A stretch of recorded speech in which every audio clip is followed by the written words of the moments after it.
Nice city, famous for Cambridge University. It's my second time here. Been here like probably more than 10 years ago. So yeah, just coming back today. New adventures. Yeah, like I'm like someone who's against those sort of things that are a bit taboo now. Like if you say, "Oh, I don't believe in abortion," Yeah. I don't think it's healthcare. I think it's just babies. People look at you like you're crazy. So you dropped college because of this? It became Yeah, a yeah. bit liberal. You said. Yeah, A like bit. a bit too liberal. A bit yeah. too liberal. Like I don't know, the leftists, they claim that they're love for everyone, but as soon as you have a take that disagrees with them, they don't love you anymore. They tell you, "Oh, this is like," especially in America, I've seen videos. People will be like, "Oh, get off our campus." Leave. Obviously what happened with like Charlie Kirk. I don't obviously agree with every single thing he had to say, but just the fact that what happened to him happened. It goes against free speech. It goes against what this country was built upon, the laws that this country was founded on. It goes against everything like that. So I don't know, I think Britain used to be such a beautiful country, used to be such a strong nation, and you're seeing all of that be ripped away. This country isn't what it used to be for numerous reasons, which I can name loads of. But it's a shame. I'm Polish myself. I emigrated here when I was 4 years old, and I'm 21 now. And the longer I'm here, the more and more I want to just go back to Poland and go back home. Which hopefully one day. Very conservative Poland. Yeah. Poland, we've done very well. Like we've kept the borders shut. We've not allowed illegal immigrants in, which I think some people claim that no one is illegal.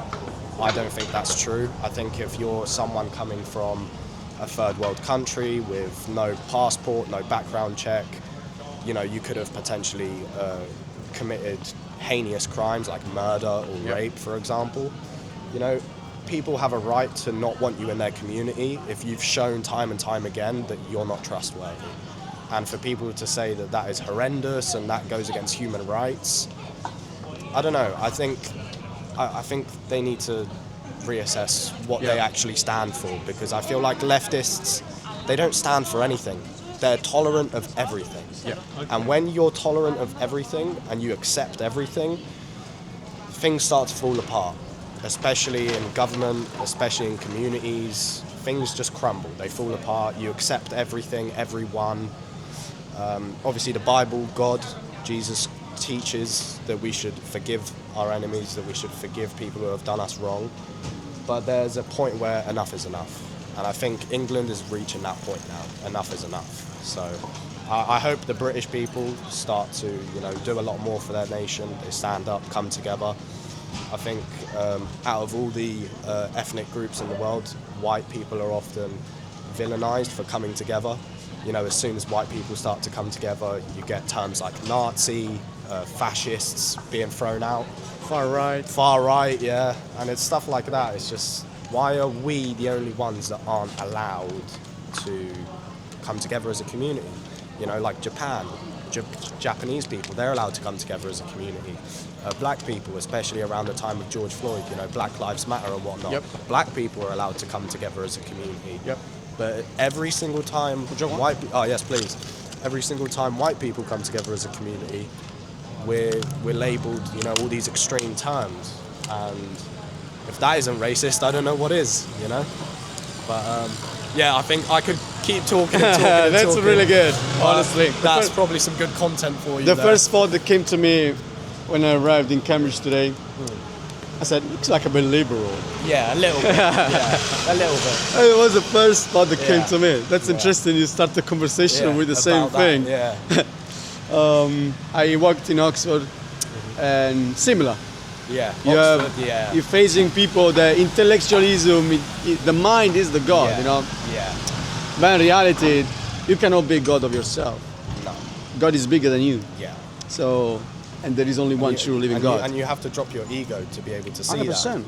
Because that's what these, kids who go through college and go through university, they they're very egotistical, I've seen in my time. They aren't willing to have an open conversation, trying to learn. They just want to have a back and forth, a gotcha moment, like, sort of like you see on Instagram and TikTok now, people just going for clips. That's all people are trying to do now. They're trying to ask a backside, like a weird question, like to get a gotcha moment, and that's not what conversation should be about. We should love one another, speak respectfully to each other. We shouldn't be trying to make each other look bad or, being disrespectful. There's no need. There's no need for that. There is a difference between Jesus that everywhere he went, he brought dignity to people. Yeah. And the devil, instead, he brings people down.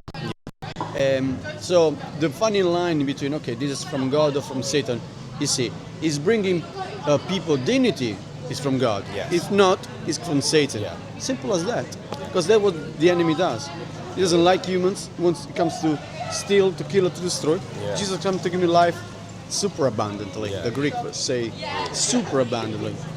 His life, actually, like you said, the people jumping around into these started with Black Lives Matter, Yeah, then yeah. Free Palestine. I mean, can go on and on.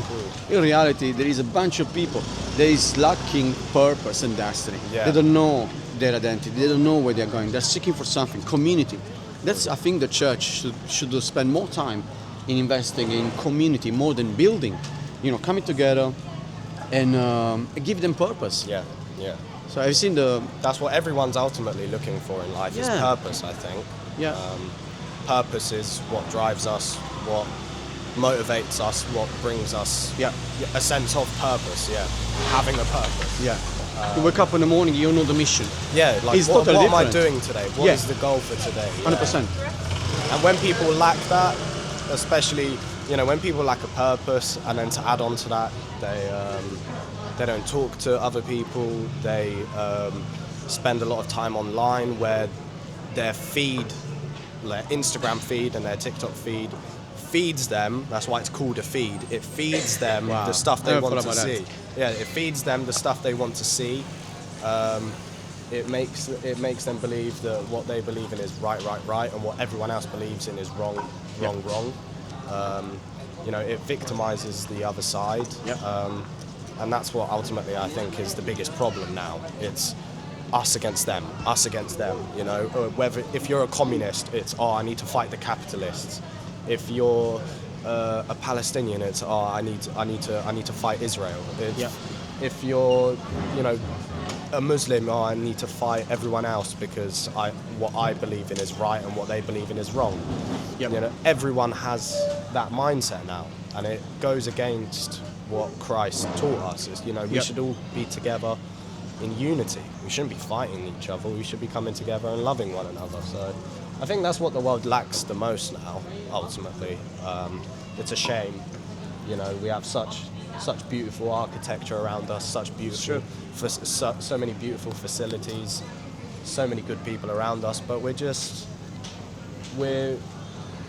forced to clash just because of such small, meaningless issues. Like, these things don't actually matter. Like, they do, obviously, especially like the economy and communism, capitalism, stuff like that. Obviously, the political things and the economical structure of a country, obviously these things matter, but do they matter so much that we need to call each other names? Like, I've had conversations with some communists over there, and I've tried to tell them about Christ and stuff, and they'll laugh and they'll think it's all like a joke, and they'll oh, go away, or they will even insult you from time to time. They'll say, oh, this, that, the other.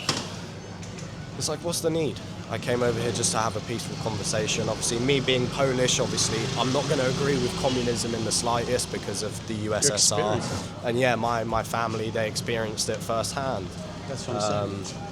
And then they Cuba, tell me, man. oh, I went to Cuba for 6 weeks, so I know Have you all seen about it. Yeah, it's terrible.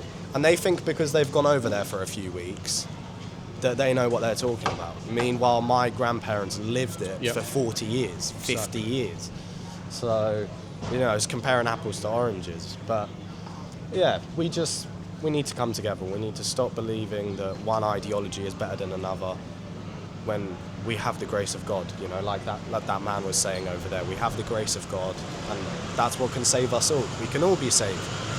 So, yeah, it was good to Awesome. talk to you. That's I'll amazing, probably man. crack on with my work. Yes, it's my pleasure to meet you, brother. Pleasure to meet you. Yeah, we have our churches, like you said, let's try to establish the sense of community. We call it Life Teams. Yeah. It's where we come together to take the city for Christ. How can I find you on socials? So, What's your YouTube?